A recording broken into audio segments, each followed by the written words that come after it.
तो बृहद्रथ की हत्या कर दी थी, किसने कर दी थी भाई?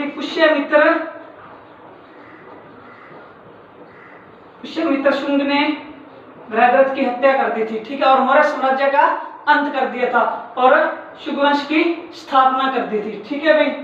तो इसकी जो स्थापना की थी, ये बृहद्रथ को मारा था 185 ईसा पूर्व के अंतर्गत, 185 ईसा पूर्व में बृहद्रथ को मार दिया और शुंग वंश की पुष्यमित्र शुंग ने स्थापना की थी, ठीक है भाई। तो पुष्यमित्र जो शुंग था, इसका जो शासनकाल अगर हम देखें, इसका शासनकाल रहा था भाई शुंग वंश, इसकी स्थापना की थी पुष्यमित्र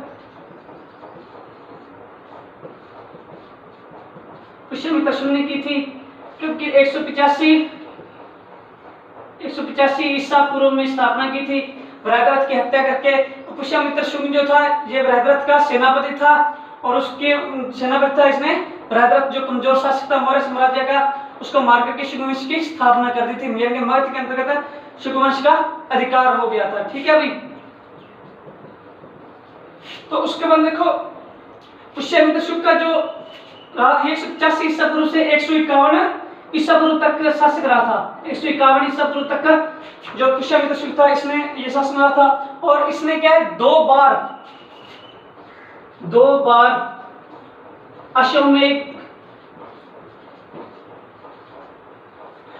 अश्वमेध होता है, अश्वमेध नहीं होता, क्योंकि अश्व का अर्थ हो गया घोड़ा और मेध का अर्थ हो गया बलिदान, तो हमेशा अश्वमेध ही पढ़ना है इसको। तो इसने 2 बार अश्वमेध यज्ञ भी किया था। जो पुष्यमित्र शुंग जो था ना, ये ब्राह्मण था, ठीक है, ब्राह्मण वंश भी कहते हैं इनको। तो ब्राह्मण है तो निश्चित तौर पर यज्ञ वगैरह तो करेगा ही, ब्राह्मण आमतौर पर करते हैं। इसने 2 बार अश्वमेध यज्ञ भी किया था। तो उसके अंदर ये किसके देख रेख में किया गया था? पतंजलि की देख रेख में। ये बाबा रामदेव जी वाला जो पतंजलि जो था, ये पहला योग गुरु था, यानी कि योग की स्थापना इसी पतंजलि ने की थी, ठीक है। तो ये वही पतंजलि बाबा रामदेव जी जो समान गए थे पतंजलि के नाम से, ठीक है। तो किसकी देखरेख में किया था? पतंजलि की देखरेख में 2 बार अश्वमेध यज्ञ भी किया था। किसने किया था? पुष्यमित्र शुंग ने, ठीक है भाई। और इसके अंतर्गत इतना ही दिया गया है। और उसके बाद में इसके जो शुंग वंश के जो शासक हैं उनका नाम दिया गया। देखो इसके बाद हुआ था अग्निमित्र के बाद में हुआ था ज्येष्ठ मित्र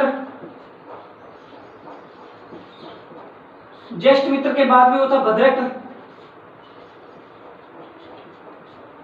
भद्रक के बाद में हुआ था भागवत के बाद में हुआ था देवभूति।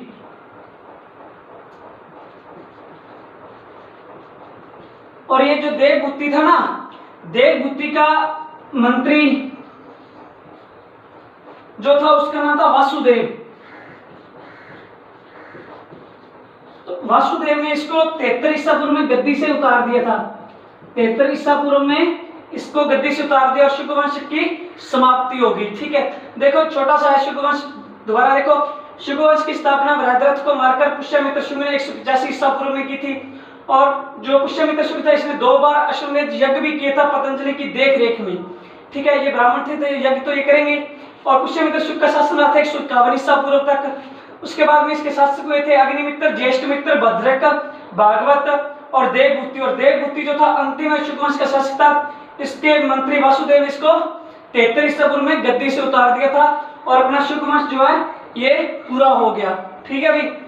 दोबारा देखो 185 ईसा पूर्व में स्थापना की गई, ब्राह्मण थे ये। और जो स्थापना की थी ये की थी पुष्यमित्र शुंग ने। इसकी स्थापना इसने 2 बार अश्वमेध यज्ञ भी किया था और पतंजलि की देखरेख में अश्वमेध यज्ञ किया था। उसके बाद शासकों के नाम देखो, अग्निमित्र, ज्येष्ठ मित्र, भद्रक, भागवत, देवभूति जो था ये अंतिम शुंग वंश का शासक था। और मंत्री, इसका जो मंत्री था यानी वासुदेव, उसने 33 ईसा पूर्व में इसको गद्दी से उतार दिया और पुष्यम जो शुंग वंश था इसकी समाप्ति हो गई। ये था अपना शुंग वंश। अब इसके बाद में देखते हैं, बढ़ते हैं सातवाहन वंश। मौर्य वंश तो हमने पहले पढ़ लिया था और शुंग वंश भी समाप्त हो गया। अब इसके बाद में पढ़ते हैं हम सातवाहन वंश।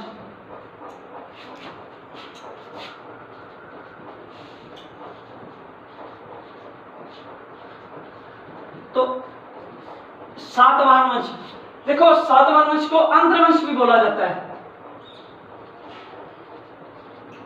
क्या बोला जाता है? सातवाहन वंश को आंध्रवंश भी बोला जाता है, ठीक है। और सातवाहन वंश की स्थापना पता है कहां भी हुई थी? देखो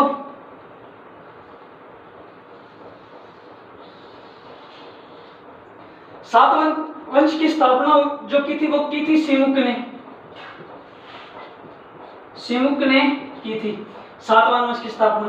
और इसकी स्थापना जो हुई थी सातवाहन वंश की वो हुई थी 60 ईसा पूर्व में। 60 ईसा पूर्व में किसने की थी? सिमुक ने 60 ईसा पूर्व में सातवाहन वंश की स्थापना की थी। और कहां पर की थी? ये देखो इसने की थी ये गोदावरी और कृष्णा घाटी के बीच में। कहां पे की थी? गोदावरी और कृष्णा घाटी के बीच में इसकी स्थापना की थी। सातवाहन वंश यानी कि आंध्रवंश की स्थापना की थी, क्योंकि गोदावरी और कृष्णा घाटी के बीच में सातवाहन वंश की सिमुक ने 60 ईसा पूर्व में स्थापना की थी, ठीक है भाई। और सिमुक का जो शासन माना जाता है वो माना जाता है 60 से 37 ईसा पूर्व तक। कब तक शासन किया था इसने? 60 ईसा पूर्व से लेकर के 37 ईसा पूर्व तक माना जाता है भाई। 37 ईसा पूर्व तक का माना जाता है। देखो सातवाहन वंश की स्थापना, इसको आंध्रवंश भी बोलते हैं। 60 ईसा पूर्व में सिमुक ने इसकी गोदावरी और कृष्णा घाटी के बीच में स्थापना की थी। और सिमुक जो था 60 ईसा पूर्व से लेकर 37 ईसा पूर्व तक शासक रहा था, ठीक है। तो उसके बाद में जो शासक बना था उसका नाम था शातकर्णी प्रथम। क्या नाम था भाई? शातकर्णी प्रथम। शातकर्णी जो प्रथम था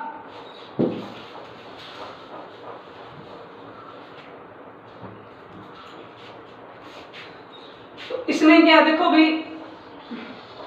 राजधानी जो थी इसने यहां पर राजधानी बनाई थी, उसका क्या नाम था? प्रतिष्ठा।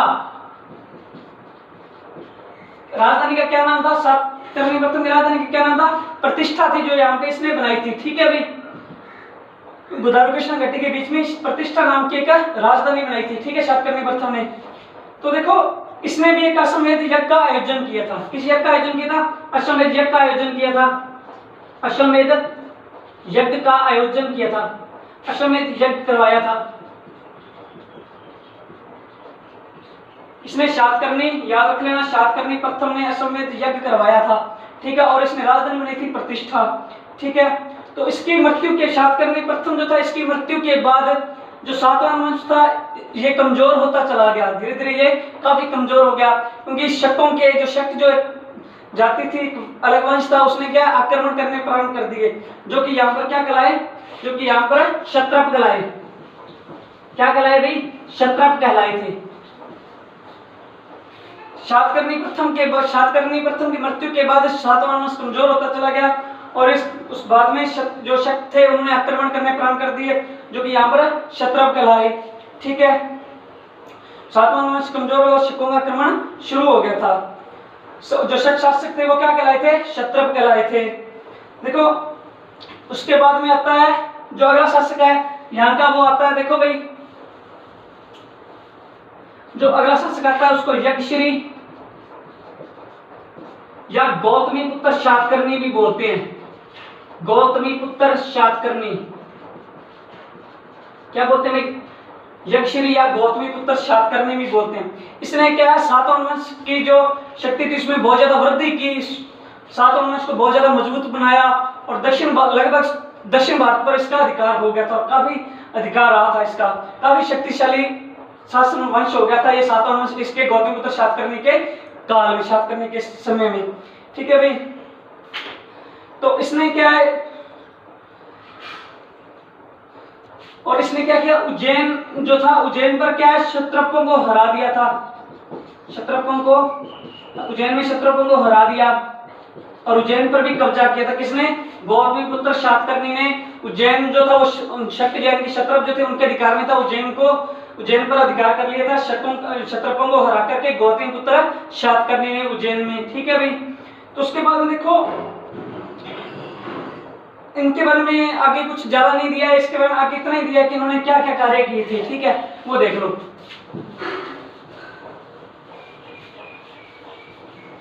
तो सातवाहन वंश के जो शासक थे इन्होंने क्या किया था, मुद्राएं भी चलाई थी, मुद्राएं भी चलाई थी, मुद्राएं भी चलाई, मुद्राएं चलाई। जैसे कुछ इनकी जो मुद्राएं चलाई थी वो मुद्राएं, कुछ मुद्राएं थी इनकी कहने का चांदी की थी, तांबे की थी, कांसे वगैरह की मुद्राएं थी। ठीक है भाई,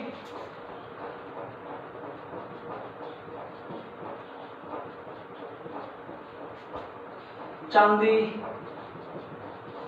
तांबे कांसे की मुद्राएं चलाई थी। और देखो एक बात और देखो भाई, इनकी कुछ मुद्राओं पर जलपोत भी बना हुआ है। क्या बना हुआ है? जलपोत भी बना हुआ मुद्राओं पर, जलपोत भी बना हुआ है,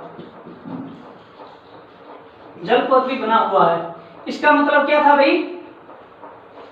इसका मतलब था कि इनका समुद्र के जो समुद्री जो क्षेत्र था, समुद्री क्षेत्र पर भी इनका अधिकार रहा था, इनकी समुद्र तक इनका शासन रहा था। जलपोत भी बना हुआ है इनकी मुद्राओं पर। इसका सीधा सा अर्थ ये निकलता है कि इनका समुद्र तक अधिकार था। ठीक है भाई, जलपोत क्योंकि इनके मुद्राओं पर है, कुछ मुद्राओं पर जलपोत भी बना हुआ है। उसके बाद में देखो मुद्राएं चलाई,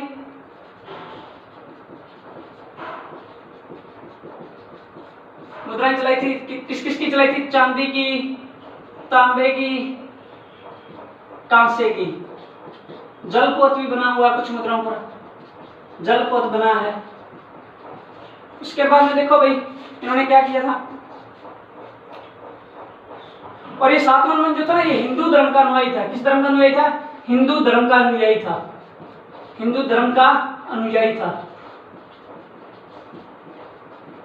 देखो सातवां वंश जो था ये हिंदू धर्म का अनुयायी था।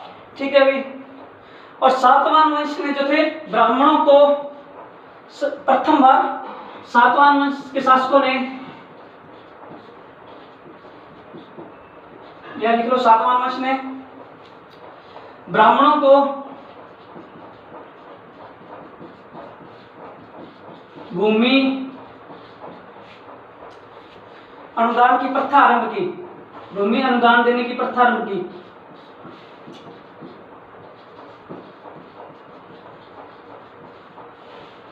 देखो ब्राह्मण वगैरह जो आते थे, ठीक है, यज्ञ वगैरह करते थे, तो उनको आज भी जो कुछ ना कुछ देते हैं ना, जब यज्ञ वगैरह करवाते हैं, तो ये उनको सातवां वंश थे, इन्होंने ये परंपरा चलाई थी, इनको भूमि अनुदान में देते थे। सातवां वंश के शासक ब्राह्मणों क्या देते थे? भूमि अनुदान देने की प्रथा सर्वप्रथम किसने चलाई थी? कहते कि सातवां वंश के शासकों ने ब्राह्मणों को भूमि अनुदान देने की प्रथा जो थी वो चलाई थी। ठीक है, और इनकी प्रसिद्ध कला है जो वो देखो वो थी सातवाहन जो थे शासक, उन्होंने क्या बनाया था? चैत्य व विहार बनाए थे। क्या बनाए थे इन्होंने? चैत्य व विहार बनाए थे। ठीक है, और सबसे प्रसिद्ध चैत्य बना हुआ है कौन सा चैत्य है? कार्ले का चैत्य है, कार्ले का चैत्य सबसे प्रसिद्ध चैत्य है, जो कि 40 मीटर लंबा और 15 मीटर चौड़ा है। लो भाई, ये हो गया अपना सातवां वंश यानी आंध्र वंश समाप्त हो गया। दोबारा देखो, जो सातवां वंश था इसकी स्थापना गोदावरी और कृष्णा घाटी के बीच में सिमुक नामक एक जो सिमुक ने की थी 60 ईसा पूर्व में सातवां वंश की स्थापना की थी। उसके बाद में गौतमी पुत्र जो शातकर्णी था वो शासक बना था, उसने अश्वमेध यज्ञ भी करवाया था। ठीक है, और शातकर्णी प्रथम था। ठीक है, इनके सिमुक के बाद में शातकर्णी प्रथम शासक बना था, उसने अश्वमेध यज्ञ भी करवाया था। उसकी मृत्यु के बाद सातवां वंश कमजोर हो गया और शकों के आक्रमण प्रारंभ हो गए। शक क्या कहलाए? क्षत्रप कहलाए। उसके बाद में यज्ञश्री या गौतमी पुत्र शातकर्णी शासक बना था, उसके ने जो इनकी शक्ति में काफी बढ़ोतरी की। उसने उज्जैन में भी अधिकार के उज्जैन नामक स्थान पर अधिकार किया था, क्षत्रपों को हरा दिया था। ठीक है भाई, और देखो उसके बाद में देखो क्या मिलता है कि इनकी कुछ जो बातें लिखी गई हैं वो लिखेंगे। इन्होंने मुद्राएं भी चलाई थी, जैसे चांदी तांबे और कांसे की मुद्राएं थी। कुछ मुद्राओं पर जलपोत भी बना हुआ है। इसका अर्थ है कि इनका अधिकार जो था वो समुद्र तक इनका अधिकार था। और जो ये थे सातवां वंश, इनके आंध्र वंश भी कहते हैं, ये हिंदू धर्म के अनुयायी थे। और सातवां वंश ने ब्राह्मणों को सर्वप्रथम भूमि देने की प्रथा आरंभ की थी। इन्होंने चैत्य व विहार बनवाए थे। और कार्ले का चैत्य जो सबसे प्रसिद्ध चैत्य है वास्तुकला के एक बेस्ट यानी कि बहुत बड़ा उदाहरण है वास्तुकला का, जो कि 40 मीटर लंबा और 15 मीटर चौड़ा है। यह था अपना सातवाहन वंश। ठीक है भाई। और कल अपने प्रारंभ करेंगे गुप्त साम्राज्य।